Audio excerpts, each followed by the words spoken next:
Are you estrogen dominant and you can't get lean no matter what you do? Is your thyroid underactive or overactive? Are you suffering from candida, yeast overgrowth, loose stool, jacked up gut? Is your skin really dry? Is your hair falling out? Are you tired? Is your blood sugar wonky and you can't sleep? Stop doing this one thing that's dehydrating you, constipating you, loose stool, can't get your gut fixed on it. Stop doing this one thing with your keto and carnivore diets, and let's get into this right now.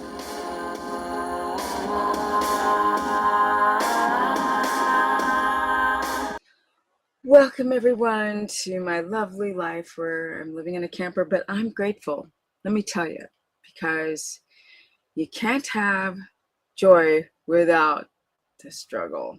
Can't have joy without pain. All right, let's talk about coffee and how much it sucks, and how a lot of you guys who are doing a carnivore diet are still drinking coffee or keto. It doesn't matter the diet, even with carbs. I've been screaming out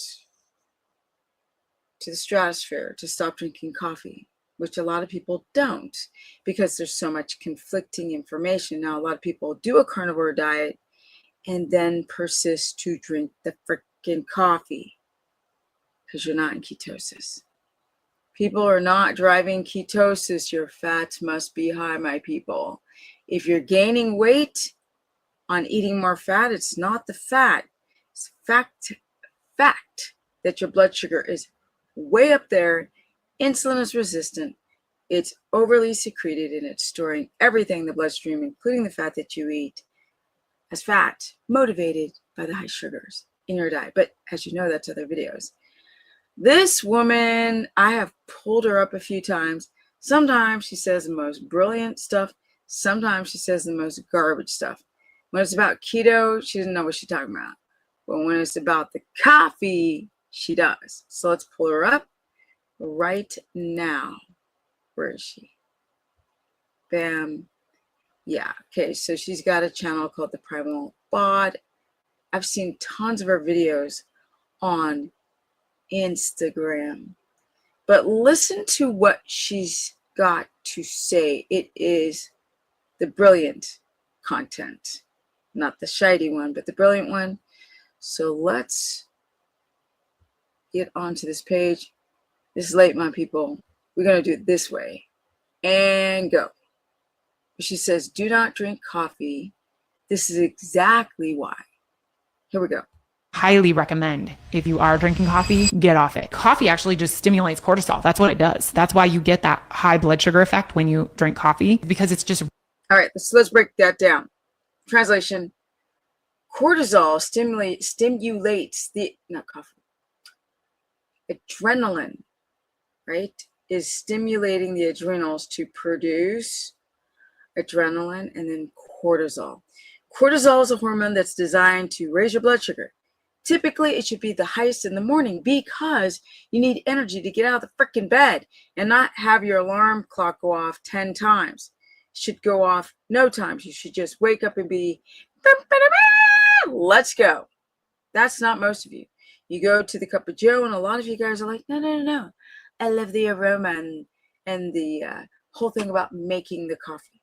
Nonsense. I'll tell you why in a second. She's talking about cortisol. It's designed to raise cortisol and your blood sugar. And if you have too much cortisol being secreted, it becomes a stress to the body, beginning to damage the body. Context. Also, if you're producing too much adrenaline and then cortisol, it's going to knock off the relaxation hormone that should get on the cells called adenosine. And I'll go more into that, but let's listen. Raising your stress. It's putting you in sympathetic mode. It is not going to help you to manage your cortisol levels. It is making everything worse. I've had women come in and they drink a pot. Okay, she says it makes everything worse. Well, why does it make things worse?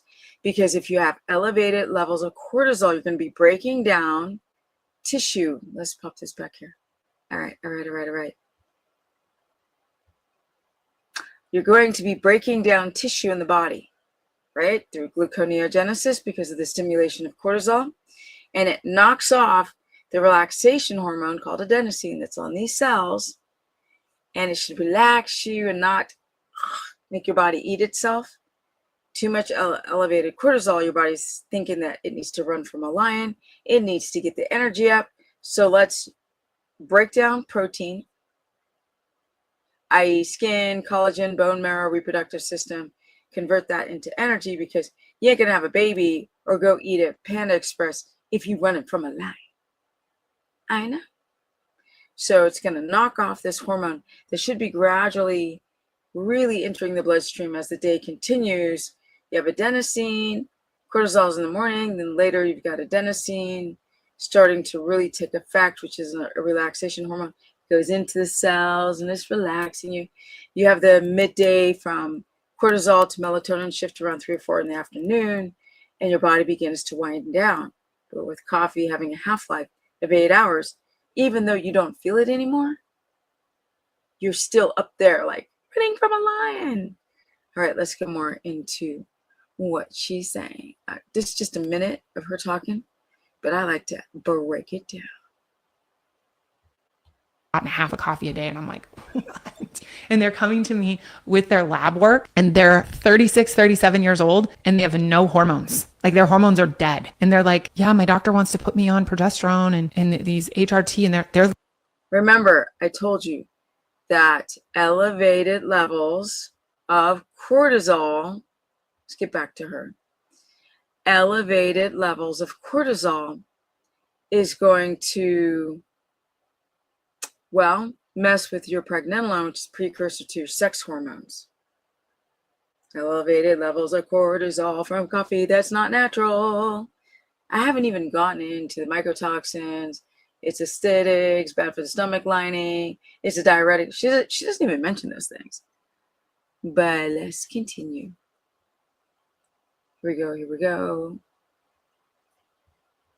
like not even 40 yet. And I'm like, you got to get off the coffee, man.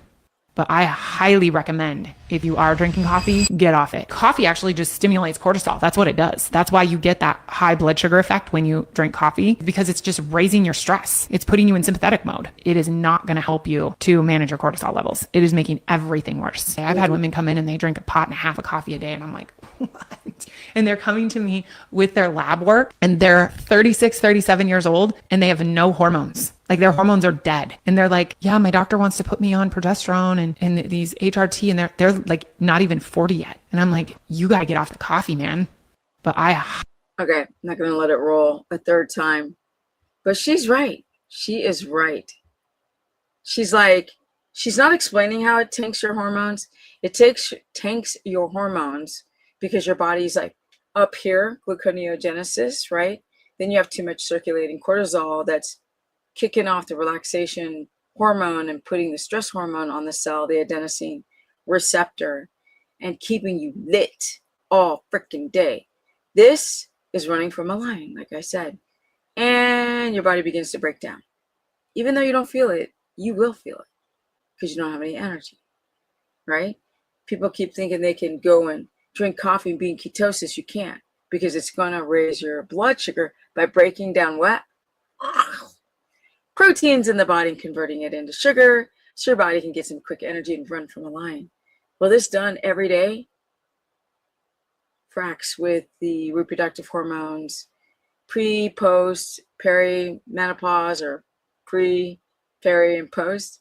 So I'm postmenopausal at 58, but the reason why I still have a lean body mass and can still build muscle is because I am mitigating my stress by following a circadian rhythm, getting vitamin D, eating grass-fed, and not drinking coffee, which is going to force your adrenal glands, let's go this way, force your adrenal system and stress it out and produce too much cortisol, which precursor to pregnenolone. It's going to steal from pregnenolone, which is the precursor to all your sex hormones, which is why so many men and women are flopped. They're fracked up. They are like depressed, super depressed, messing with your hormones, can't sleep, don't sleep deep enough, estrogen dominant, I don't care about the diet. Plus, it's acidic. How are you supposed to fix a leaking gut with this acidic response to the mucus lining of your stomach? What about your intestine? Make it make sense. Comment below. Are you struggling with getting off coffee? Do you think you like the routine? It's not the routine. It's not. It's the fact that you have a generation of cells that become addicted to getting its pharmaceutical bump, adrenaline, from their coffee and cortisol. And your body will tell your brain to like the aroma and the taste. It's not the brain first. People keep thinking things start with the brain. Sometimes it comes with the body getting that hormone, getting that fix, getting that cortisol lathered and bathing in cortisol, which burns out your reproductive system like this. Andropause, menopause, estrogen dominant, infertility, weight gain. I know. Comment below, share this content. This is a quick video because I got to edit it. Clearly my ass is tired because I am going into crazy mode with getting 3 builds done, taking care of the animals to perfection, and trying to get this business to be boom, my job. I just need to get in my house before winter. I got the little heater going because it's already cold. It's going to be 39 degrees tonight. And I'm out. Energy. My brain's got energy. My body's like, girl, go to bed. Comment below. Share this content. My Instagram is Stephanie Ketogenic. Facebook fan page is Stephanie the Business Person. And I'm out. Peace. Yeah. Oh, if you need help, you can book a consultation through stephanieperson.com, or you can join my course, which is also through stephanieperson.com. It's a subscription-based $15 a month where I cover all 3 diets and also just how your health is affected by lifestyle and diet and lack of exercise for the right kind or at the right time. And I'm out. Peace.